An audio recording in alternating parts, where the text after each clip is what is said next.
Hello everyone and welcome to our webinar on how mitigations work against the stack-based overflow.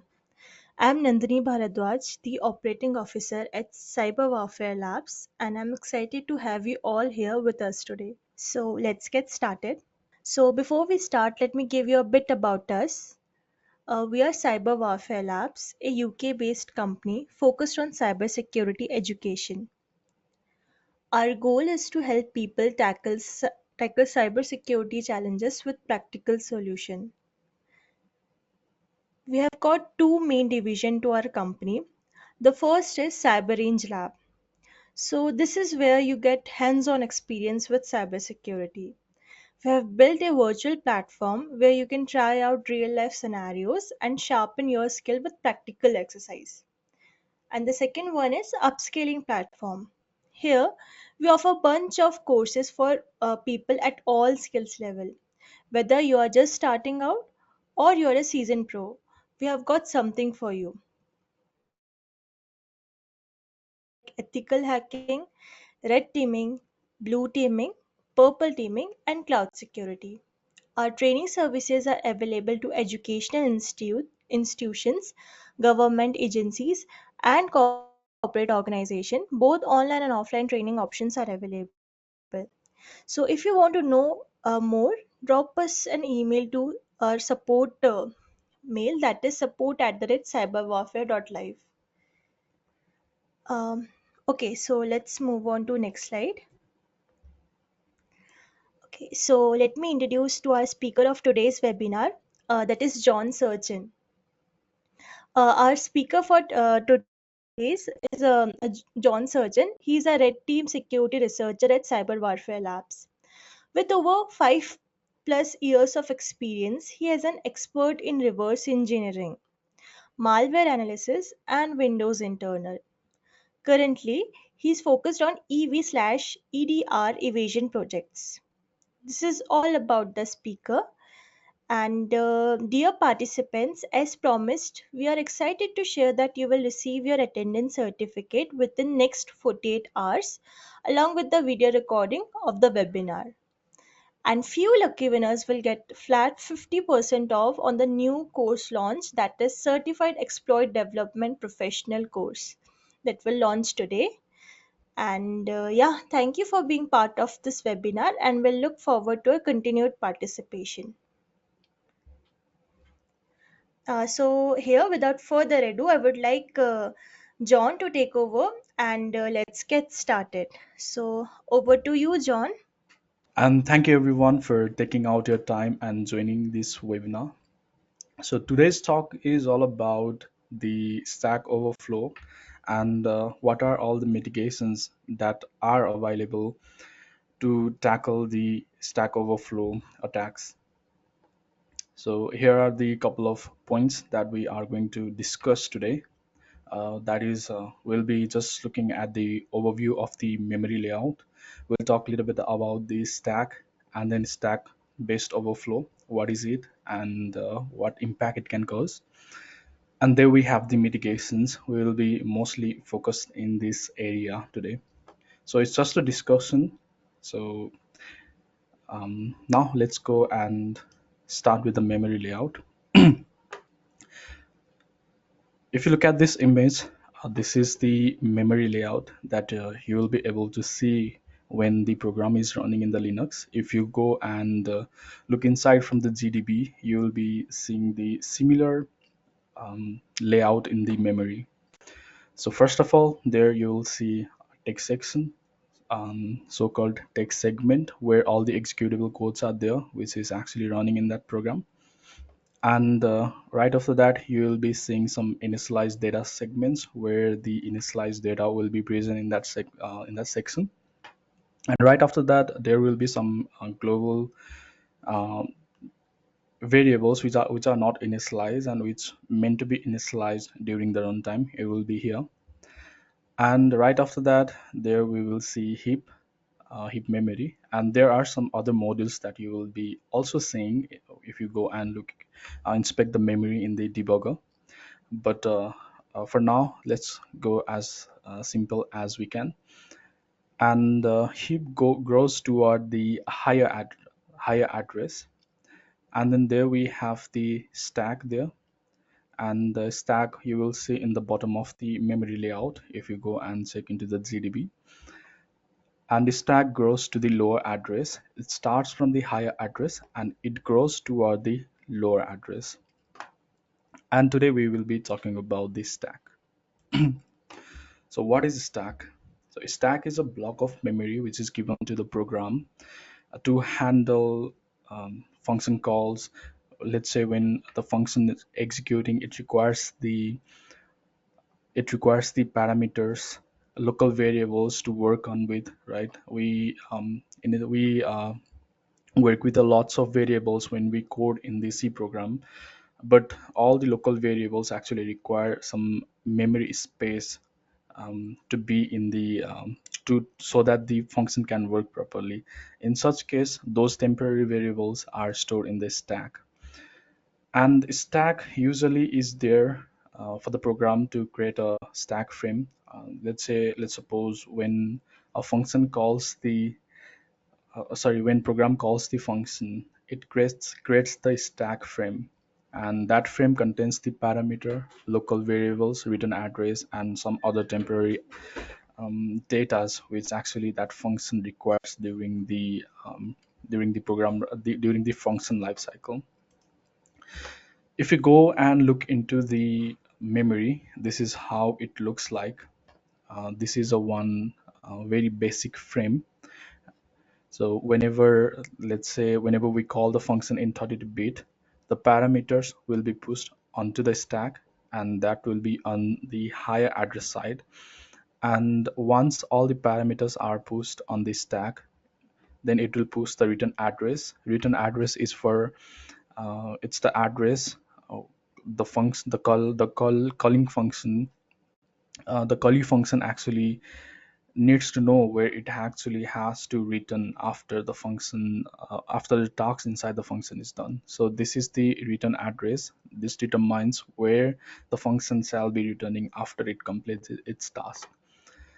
And right after that, it will save the old EBP.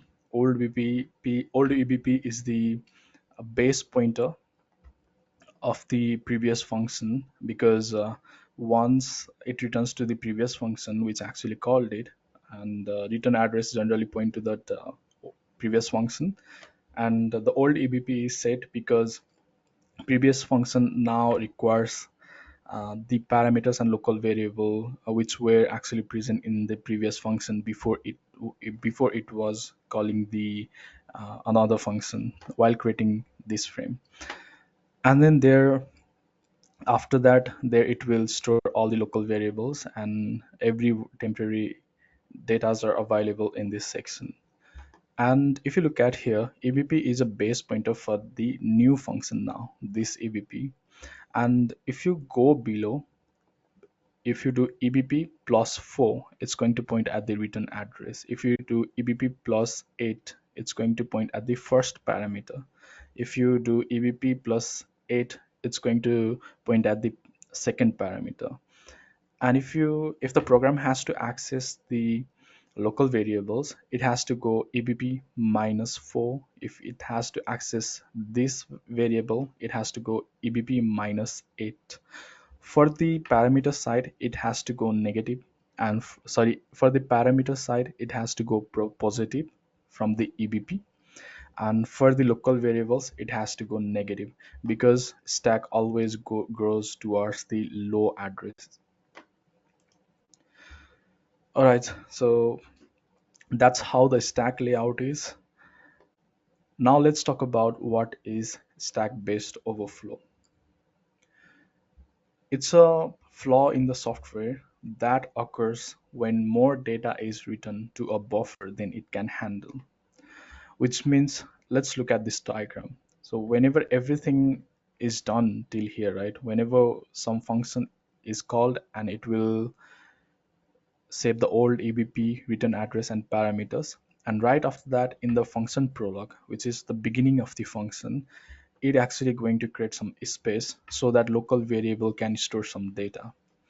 Let's say this CCC is actually holding the four data only, right? Let's say these are the three variables. This variable is holding four data, 4 bytes of data. This variable is holding 4 bytes of data, and this variable is holding 4 bytes of data. Let's just assume that. Now you were supposed to copy something in some variable which is which is adjacent to this top variable, but let's say it will be written here. But if you send more data which actually that can handle, it is going to go and overwrite everything whatever is in the stack. So that is the stack based overflow. It is the program will accept more data than actually it can hold. So this will result in overwriting the adjacent memory that we talk about. It will overwrite these adjacent memories, whatever is in there. Sometimes there will be function pointers, and some objects will be there. So you will end up overwriting those. And most particularly in this stack-based overflow, the attacker targets the return address, which is below the EBP. Here is the return address. Why they target the return address? Because if they can override the return address, whenever the function returns, it is actually this address, whatever you return with, it is going to be set in the EIP register. And once you control the EIP register, you control the execution. So that's the reason behind the attack here in the exploit development. That's the reason behind overwriting the return address. If we override the return address, we can control there's a high chance that we will be controlling the program flow. So this is what we just talk about, overwriting the EIP register. This will happens when we override the return address. But there are some certain scenarios as well, which will first it looks like we haven't override the EIP, but later it leads to the uh, controlling over the EIP as well. There are certain cases as well. So just look at this. Let's say this is the space that the program can hold. In this space, the program can, let's say, hold up to 20 bytes of data in this gray space. But you sent more than 50 bytes. Let's say it only accept 20 bytes. Let's say you sent 100 bytes. Then it will look like this.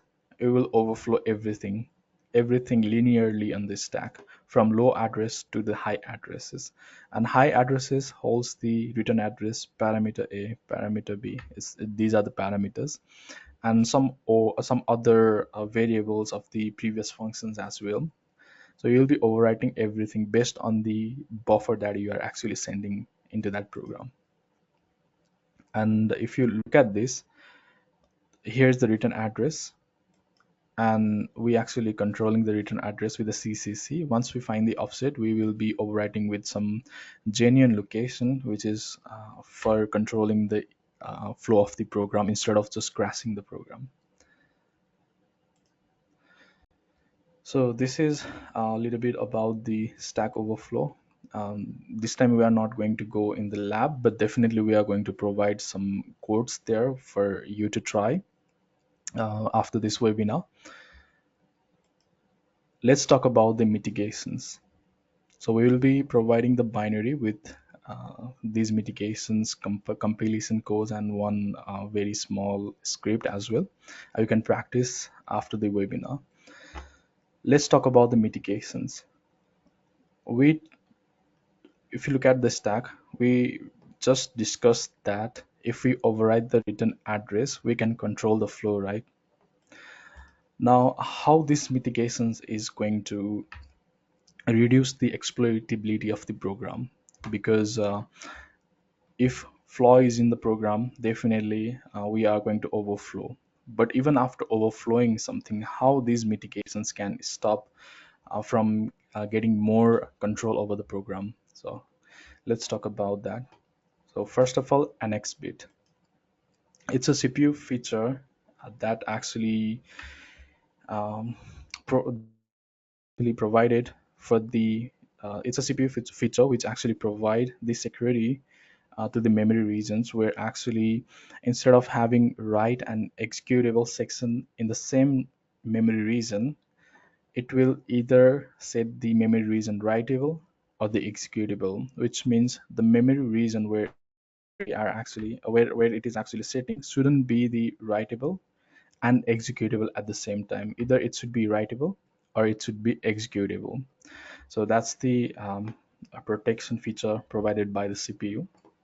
In such case, if you look at here, if there is no mitigations, you can control the CCC. Let's just assume it is some address from where you want to execute the cell code, and definitely it's a linear overflow. Your cell code will be right here around somewhere in the stack. So you will be giving the address of the stack, which is going to jump into that address, and then it will start executing your shell code in the normal flow if there is no mitigation. But if there is mitigation annex bit, the stack, just look at here, it prevents the execution in some memory.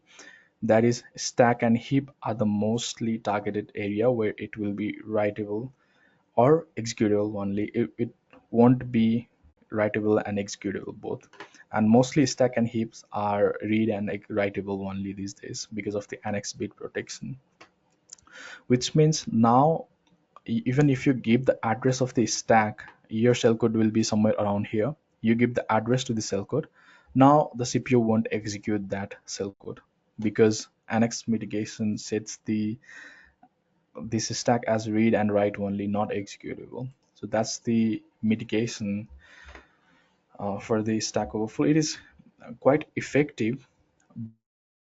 Uh, it's not that effective which can completely demolish the Stack Overflow attack. Definitely, there are a couple of ways to work around with this, which actually we are not going to talk here. But there are bypasses like return to libc.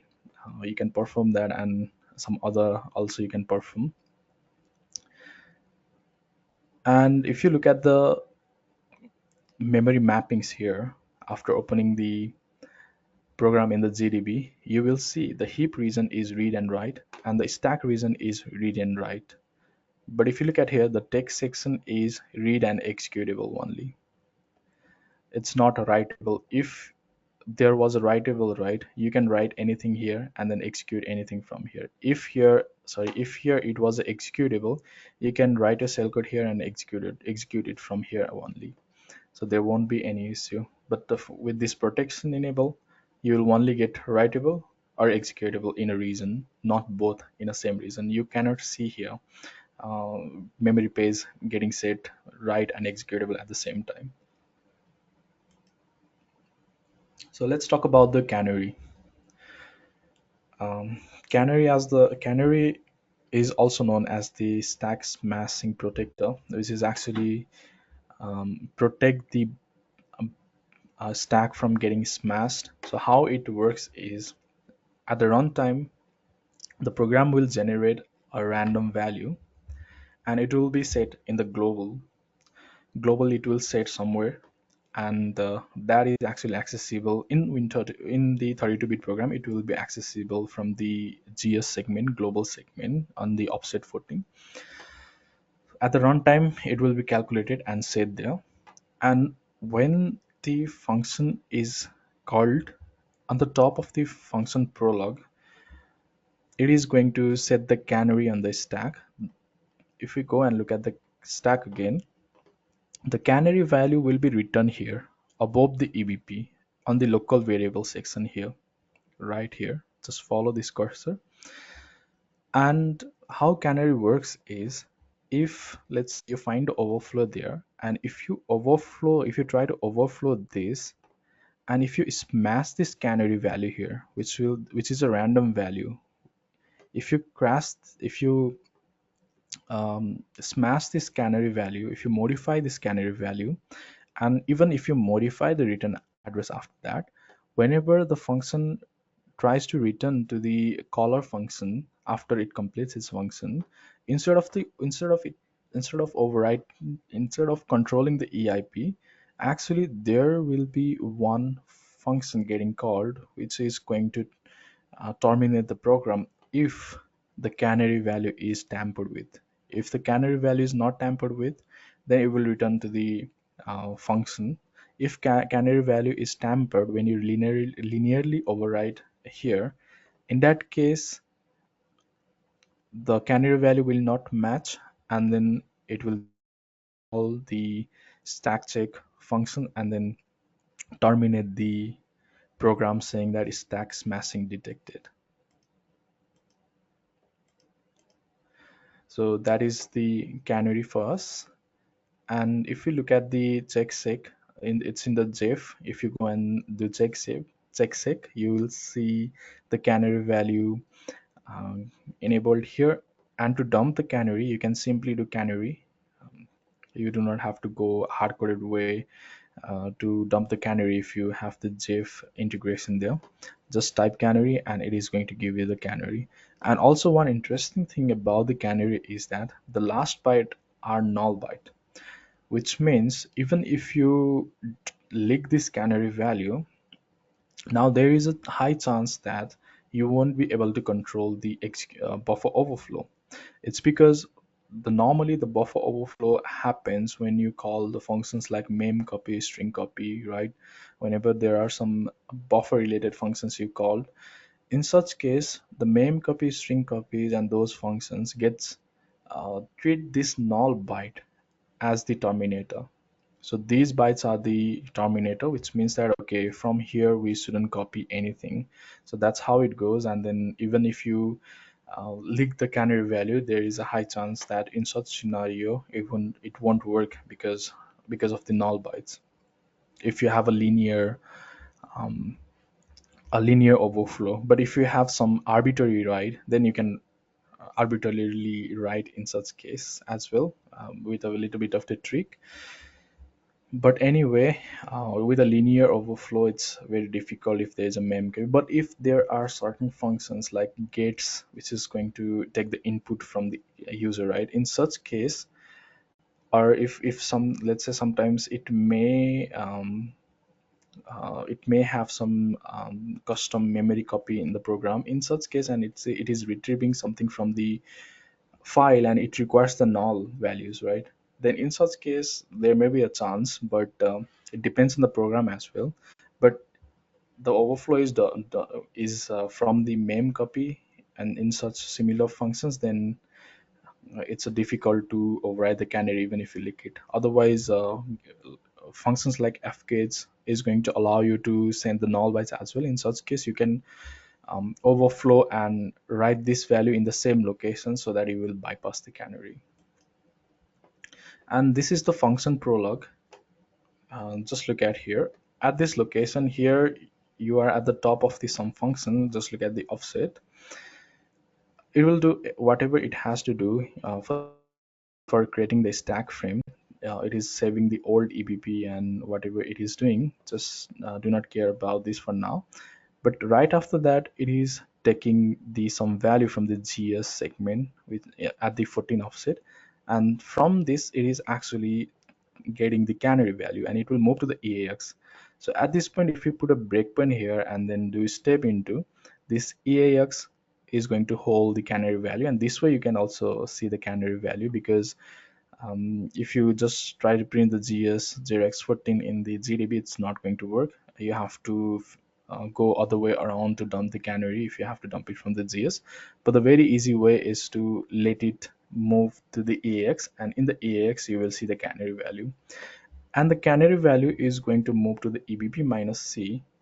If we go again back here, EBP plus is the parameter side, but EBP minus is the local variable side, right? So on this side, EBP minus C, the canary value will be written, which means if you tamper here, and even if you tamper the return address, then while returning it will fail because you already tampered the canary value before you tamper the return address. So um, that's how powerful canary is. And for the linear overflow, it's very hard to override the canary value even if you get it.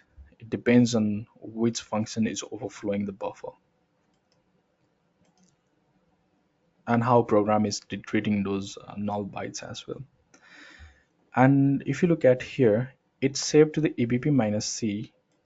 Again, at the end of the function, it is again taking that value to the eax, and then eax, whatever value is received in the eax, it's going to get XORed with the same GS segment and then the 0x14.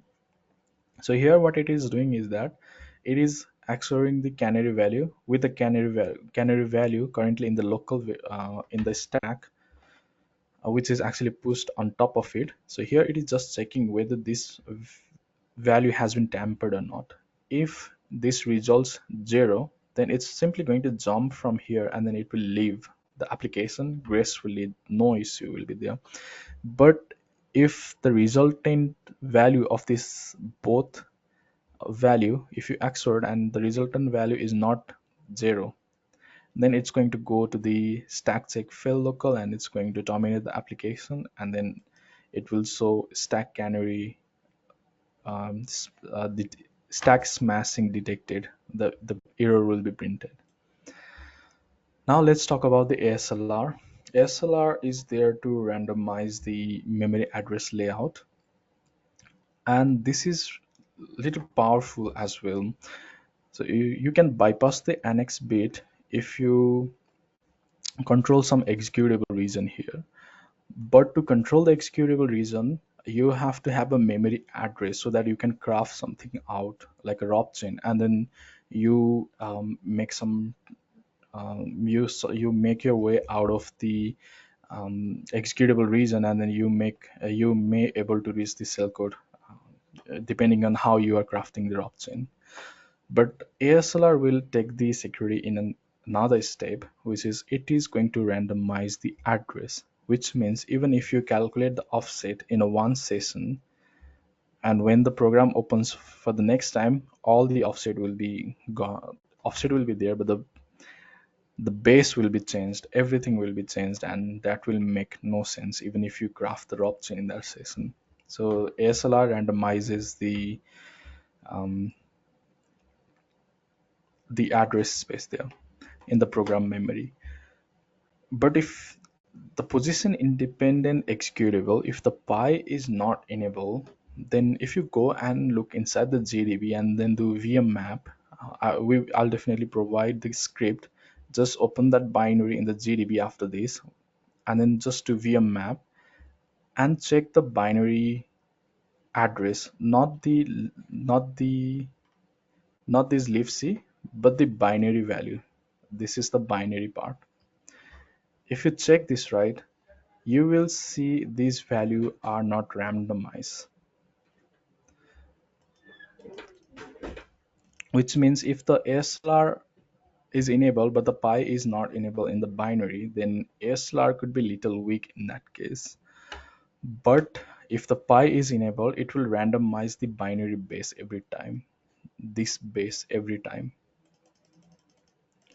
and which will even make it hard to exploit the ASLR in that case. So if you look at here, this is the fully Pi enabled and ASLR enabled machine where we are actually opening the validator Pi application.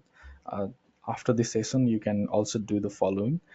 So just compile the binary and then check. I have also provided the compilation script in the code. You can go and check the script. You will find the compilation line there, compilation line there. You can use that.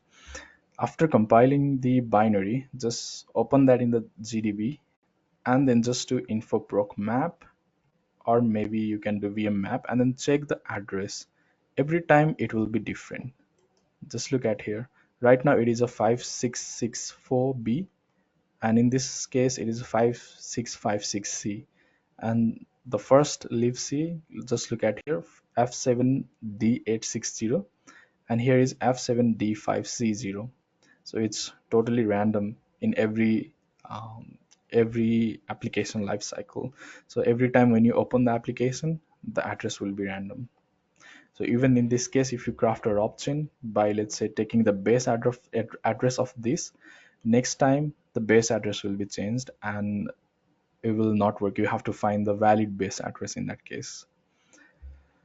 So this is the ASLR, and there we have another mitigation, which is the Fortify source, and this is the compiler feature to provide additional feature to the program. So there are some glibc functions like string copy, mem copy, which actually introduce these Stack Overflow vulnerability, right?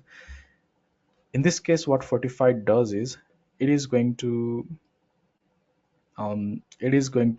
add an additional wrapper function which actually ends with the chk, and it will check whether the whether the input that we have given to the application can fit in the buffer that is actually allocated in the memory.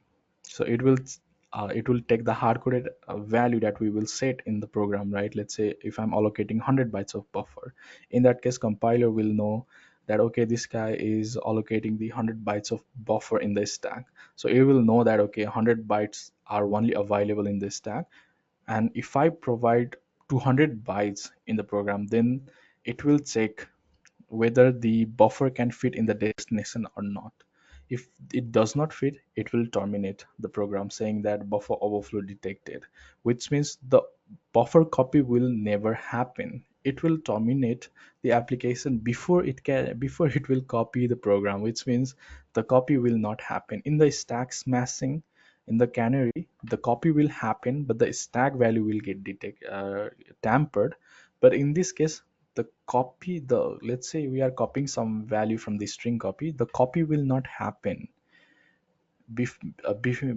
because string copy check whatever the wrapper function it is going to insert is going to determine that predetermined okay, the buffer flow is probably going to happen, so it will simply terminate before even the program will copy the buffer. So no buffer copying will happen there in that case, so nothing will be tampered. It will just terminate us from that position and then print buffer overflow detected. And during the compilation it will check that okay, there is a string copy function being used, and he's saying okay, there's a string and copy has been used in this program. I would like to go and change it to the string copy csk. So this is the wrapper function that actually it is uh, replacing with.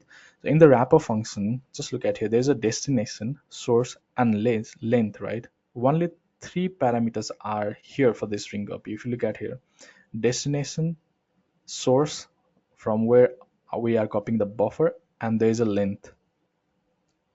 Now it will add the additional line. Just look at here, additional parameter. That additional parameter is actually um, the length of the destination, which we are not giving in the string copy, right? But here the wrapper function will actually get the address. Whenever you enable the Fortify, it will calculate the destination address size, and then it will send that to this value, and it will check whether the destination is bigger than the length that it is actually going to copy. If destination is bigger, then it will allow us to copy the buffer. If destination is lesser and the length is huge, length is the source length which we are feeding into it, right? We want to buffer overflow, but the length is huge, length is 200, destination is 100.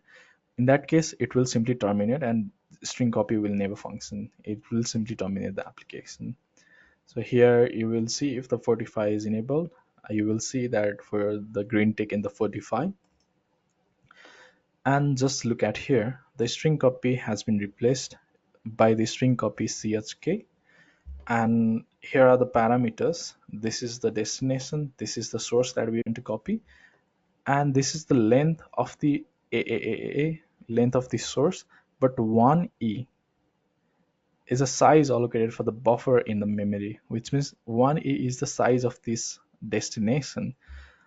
In 1e hexadecimal is less than the 2e hexadecimal, which means these two this value is greater than this value, the destination value, which means there is a overflow because we are copying more bytes than it actually can hold, right? So it will simply fail from here. It will never execute after this string copy.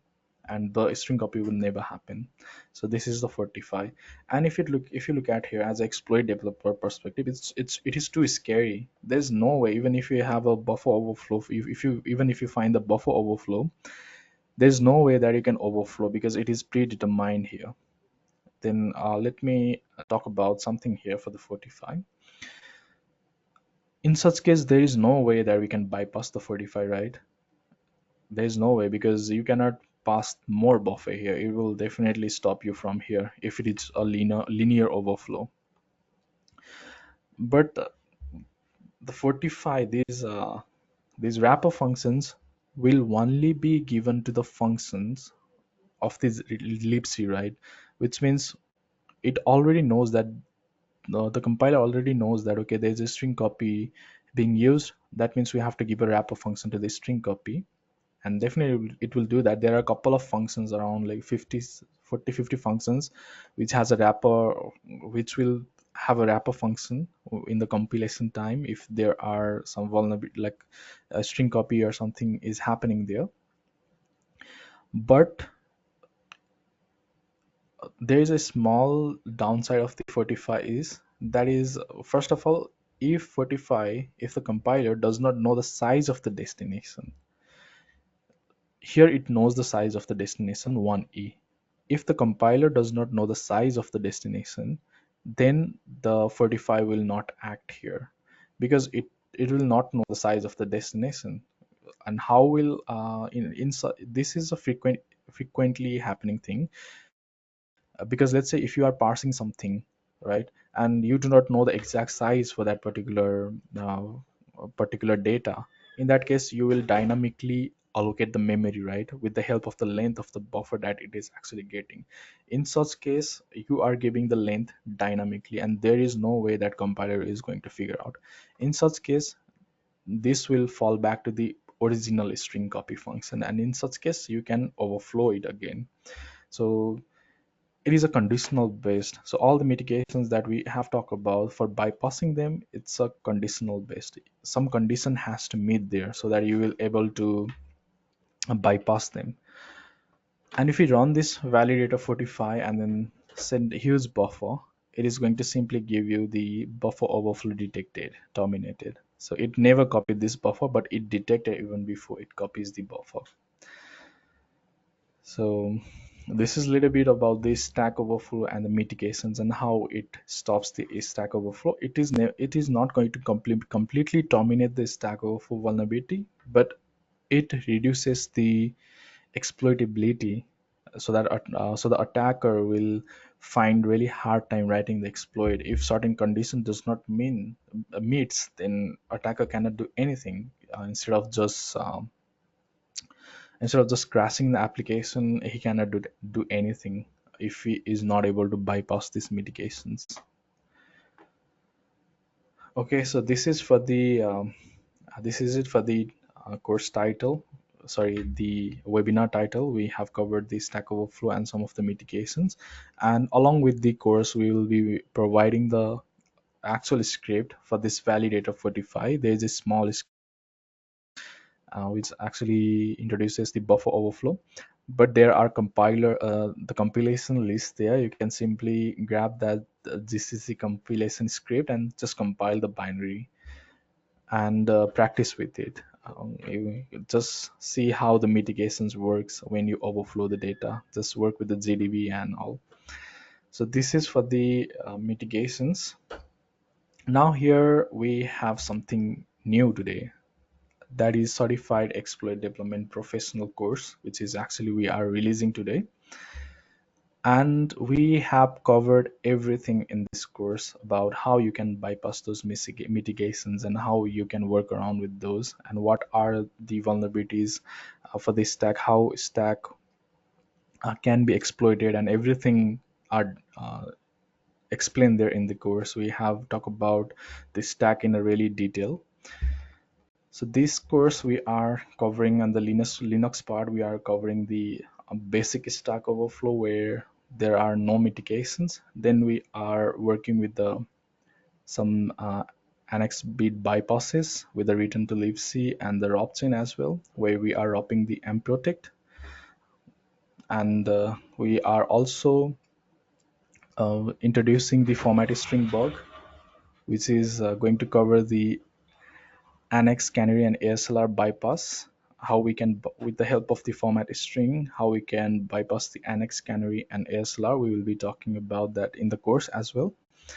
And on the Win32 side, on the Windows side, we have the structure exception handling. We have gone through the detail of the user land structure handling, how the structure handling works, and how the attacker can exploit the exception handling to bypass the to work around with the overflows. Like there are a couple of things which actually SES bypasses, and how the attackers can make use of the SES overflow. We will talk about that with a combination of the DEP bypass, annex bypass, or DEP bypass, and they will be talking about the techniques like eliminating the bad characters, ASLR bypass. There we will be using the non-ASLR modules, and how we can perform the roping and burst protect and everything. So this course is for the beginner, where actually who want to jump into the exploit development field, and what are all the basic arsenals that we have to learn before we go and master the exploit development. So here we will be practicing the Stack Overflow in a context of the Stack Overflow, but definitely we will be learning some more advanced techniques as well, which will be covered inside this course. And that will help you. This is a bridge between the advanced exploit development and then the field that you are actually working on. If you want to jump into the exploit development field, then this is for the beginners, where we have covered the basic thing, that the foundation thing that you have to learn before even you go and exploit the vulnerabilities that we will identify in the future. And after completion of the course, you will get a certification. For the certification procedure, first of all, you have to enroll in the CEDP course, and then you have to definitely have to study the materials that we are providing. There the video is around more than 12 hours plus, which you have to learn. And then there are some lab setups. So lab setup will be, we are not giving the lab, but we'll be providing the architecture which you are going to set up by yourself, and how you can create your own lab setup to learn about the exploit development, right? So it will be there, the tools, installation, and everything will be guided there, and we will be providing the PDFs as well.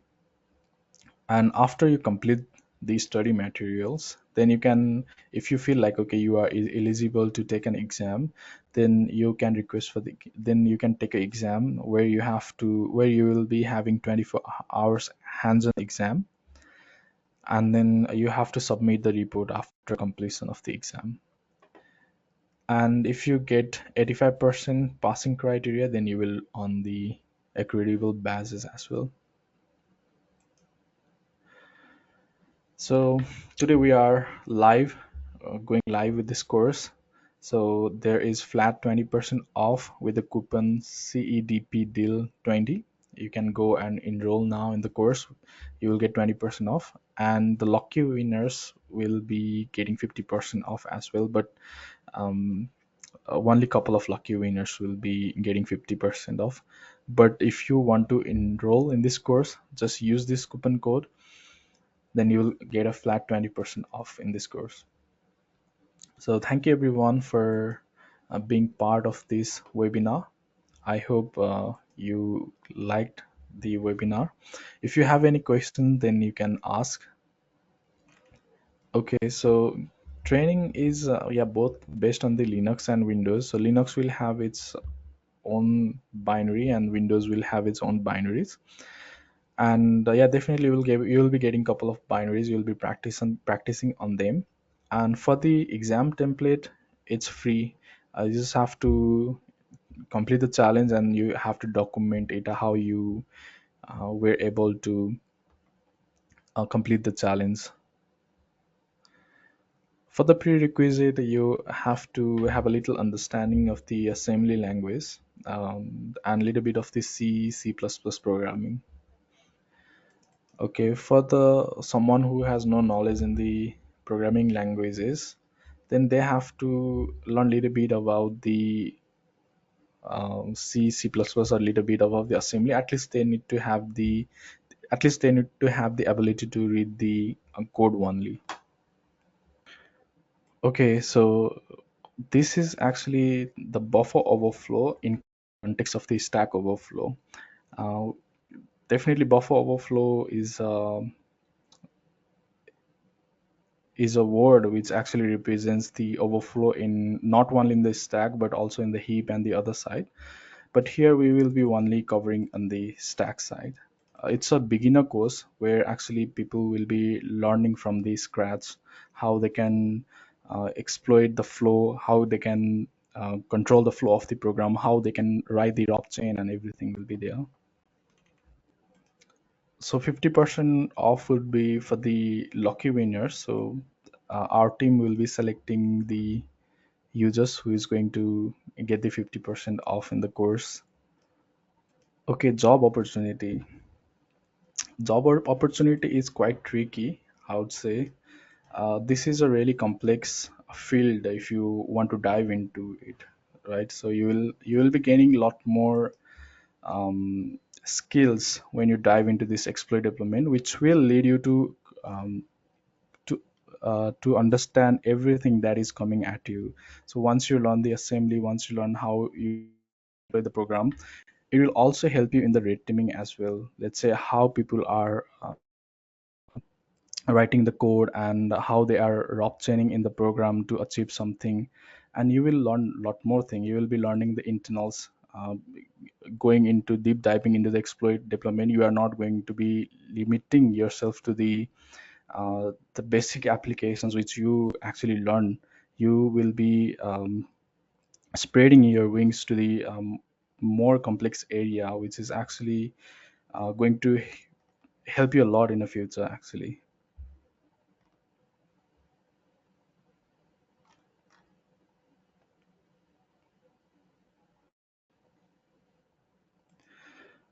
For the red teamers, see if you can code a little bit in the C++, if you know a little bit about the process injection and here and there, and if you have a little knowledge of the debugging as well, and if you can read the assembly code, then it will be helpful.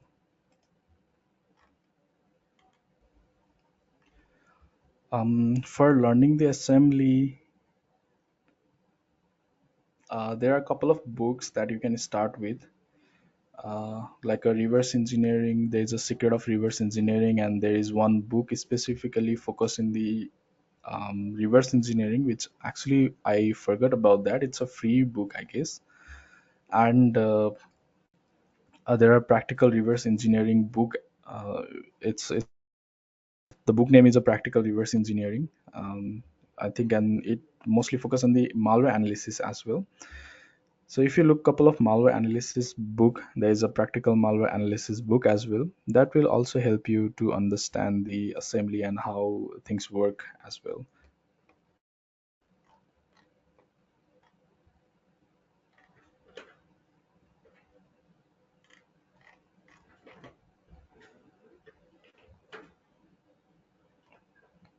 Which course is for which course is better for cybersecurity engineer? It depends on in which field you want to focus on yourself.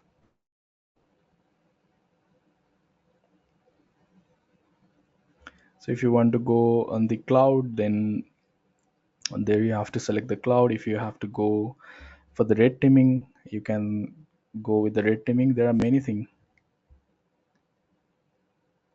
For the detection engineer, I'm not sure about it.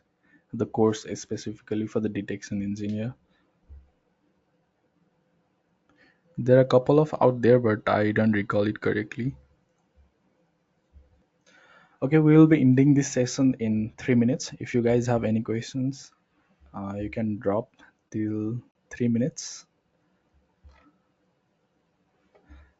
Thank you so much. I really appreciate that.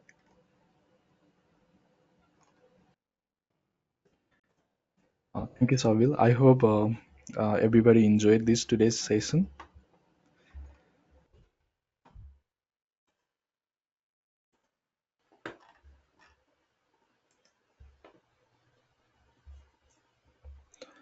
What is impact of city of exercises on gaining experience on the cybersecurity?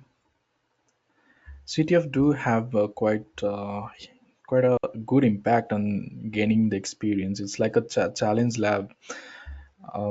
You are practicing your skill there. You are not forgetting about a skill. You are skilling up. Somebody, let's say somebody designed something and you are given some quest. You have to go and crack it, right? So it's like you are testing a challenge, like can you meet up to his expectation, whoever has created the lab. So he may have, whenever he is crafting the city of, he may have thinking that okay, I'll make a very hard challenge that no one can crack, or maybe people will find hard time to crack. And if you are able to do that, then you really have a good experience. CTFs are not that bad, but also I suggest not only the city of, go and look for these CVEs as well. Try to reproduce them. It will be more impactful. Like it will give you the a reality view as well.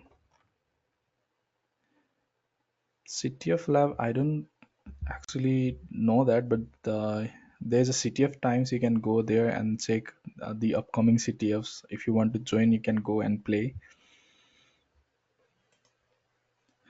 Yeah, the slides and the code which is not, I have not shown the code here, but that code will be there along with the slide as well. And then you can go in the GDB and then work with it. You can inspect that. You can do whatever you want to do with that code as well.